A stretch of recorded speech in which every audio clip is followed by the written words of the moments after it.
Selamat pagi Bu Dokter, salam sehat. Salam sehat, selamat pagi. Baik, Bu Dokter, ini terkait dengan masyarakat yang terduga keracunan makanan saat pesta. Bisa diinformasikan seperti apa nih update informasinya? Oh ya, baik, terima kasih.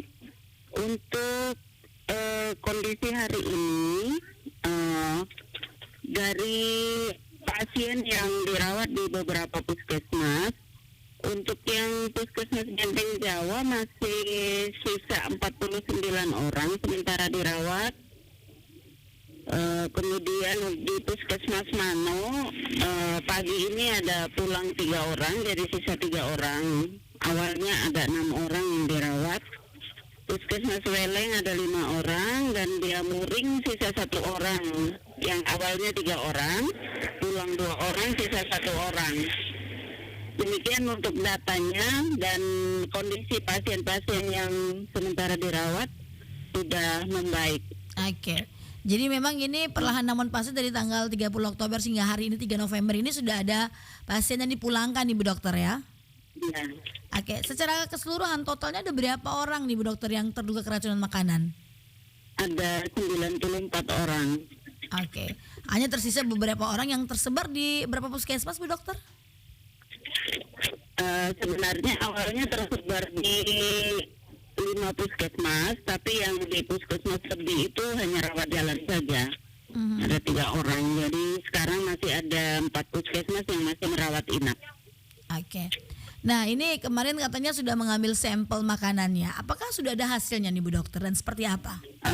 Ya, kebetulan sampelnya baru kemarin dikirim ke Kupang, jadi belum ada hasilnya. Kalau pengalaman kami sebelumnya sekitar 1 mingguan ya, baru ada hasil.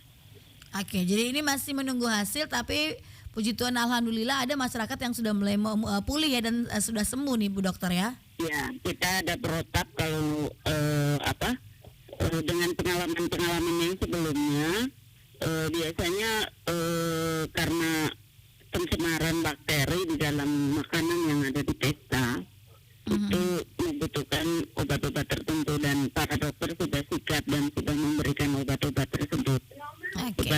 Tanpa harus menunggu hasil laboratorium, karena kalau menunggu terlalu lama nanti pasiennya rawat inapnya lama. Oke. Jadi ini tergantung dengan kondisi pasien sendiri Bu Dokter ya. Kalau masuk dalam tahap aman sudah bisa dipulangkan sesuai dengan hasil pemeriksaan dari dokter di beberapa puskesmas ini ya. Iya betul. Oke. Nah tadi disampaikan Bu Dokter ada puskesmas yang memeriksa atau saat ini menampung sekitar 40-an pasien nih Bu Dokter. Nah ini bagaimana dengan fasilitas kesehatannya, kemudian bednya, obat-obatannya ini seperti apa Bu Dokter? Ya, untuk puskesmas Genteng Jawa karena memang itu lokasi puskesmas yang terdekat dengan kasus kejadian, kami backup dari sejak hari pertama dengan beberapa logistik termasuk kasur karena memang puskesmasnya cukup besar, tapi tempat tidurnya tidak mencukupi. Jadi kami backup dengan mengirimkan kasur dari kabupaten untuk tempat tidur pasien. Dan hari itu juga langsung kami mengerahkan petugas dari kabupaten untuk mendropping obat-obatan yang diperlukan. Nah, sampai saat ini kondisi obat-obat yang dibutuhkan tidak mengalami kendala. Kami kebetulan masih cukup stoknya. Oke, jadi tidak ada masalah nih Bu Dokter ya dari vaskes dan juga obat-obatan. Nah, kemudian Bu Dokter untuk para pasien ini sendiri, kemudian dari Dinas Kesehatan Manggarai Timur, apa nih langkah antisipasi yang bisa dilakukan agar hal serupa jangan sampai terulang lagi? Karena ini cukup banyak nih pasien yang terduga keracunan makanan nih Bu Dokter ya, 90-an lebih nih.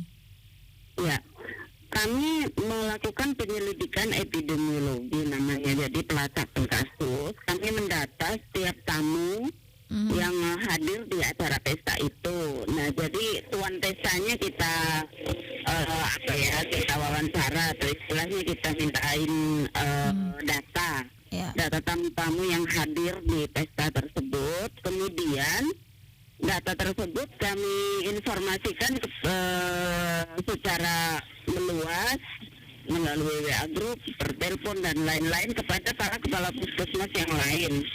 Nah, tugas dari kepala puskesmas yang lain dengan petugasnya adalah melacak alamat-alamat dari orang-orang yang menjadi peserta pesta di Kampung Watu Padu itu. Jadi kami mengerahkan puskesmas yang lain untuk antisipasi, karena masyarakat kita kan tunggu agak parah baru meluncur ke fasilitas kesehatan. Jadi kita menjemput bola istilahnya. Kalau memang ada yang bergejala yang sama, kita langsung jemput bawa ke puskesmas. Seperti itu. Oke.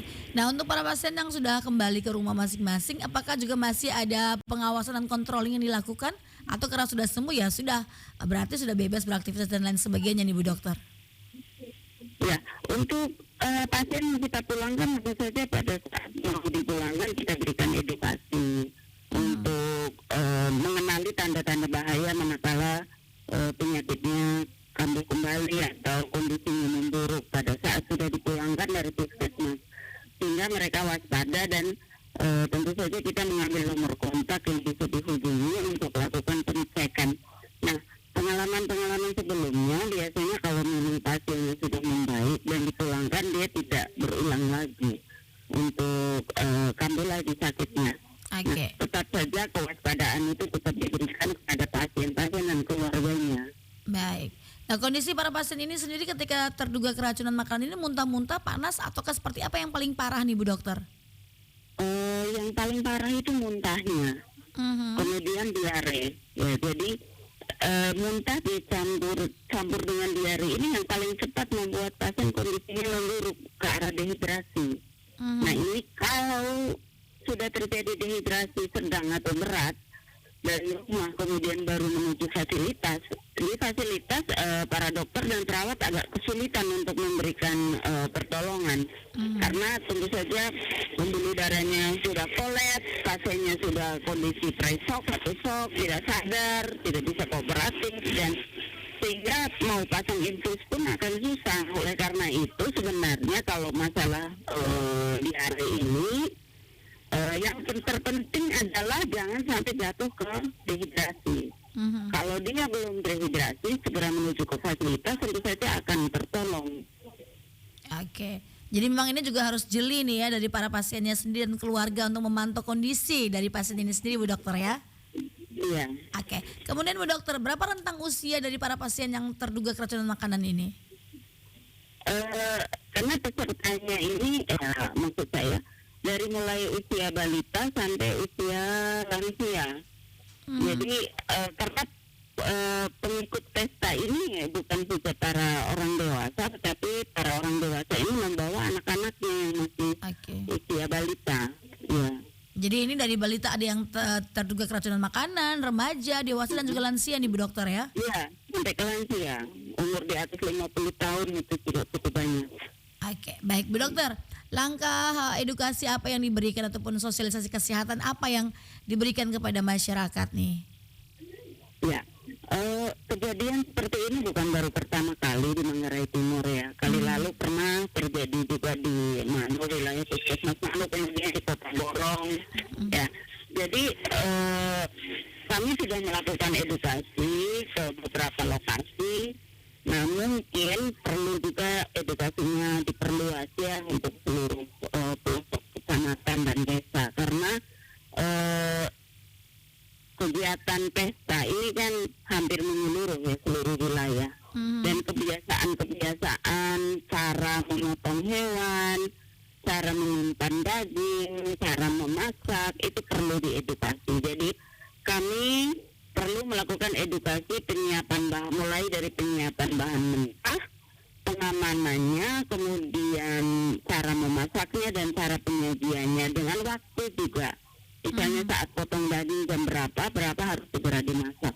Karena pengalaman ada kontaminasi bakteri itu di antara proses mulai dari potong sampai masak sampai penyediaan makanan.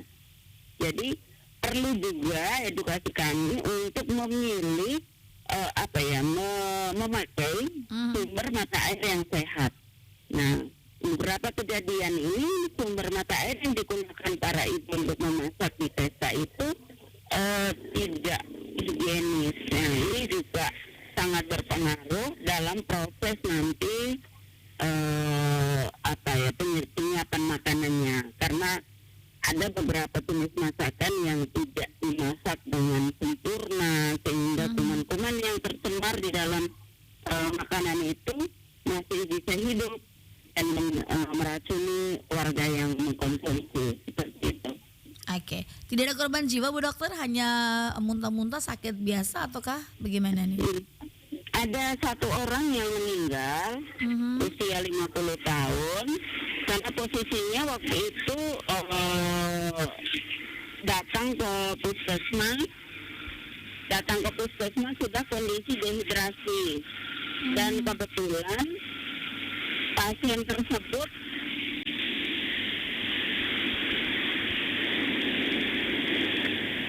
maaf ini ada gangguan noise. Ya. Ya, kebetulan pasien tersebut memang sebelum kejadian wabah itu pasien tersebut adalah pasien langganan puskesmas yang memang memiliki komorbid ya, memiliki penyakit yang memang sebelum kejadian itu sudah menjadi langganan pasien di puskesmas Benteng Jawa menurut informasi dari puskesmas. Jadi pasien ini pasien yang memang sebenarnya memiliki gangguan di ususnya sehingga memperberat kondisinya saat pasien tersebut terkena keracunan makanan itu. Oke, baik. Terima kasih Bu Dokter informasinya pagi hari ini. Semoga hasil pemeriksaan klinis ya akan segera didapati ya sehingga bisa tahu nih penyebab keracunan makanan. Ini kalau seminggu berarti sekitar tanggal 9-10 November seperti itu ya Bu Dokter? Iya, sekitar itu. Oke, cepat sembuh saja untuk para pasiennya, semangat juga untuk para nakesnya dan semoga semua masalah cepat teratasi. Selamat pagi Bu Dokter, salam sehat. Selamat pagi, salam sehat.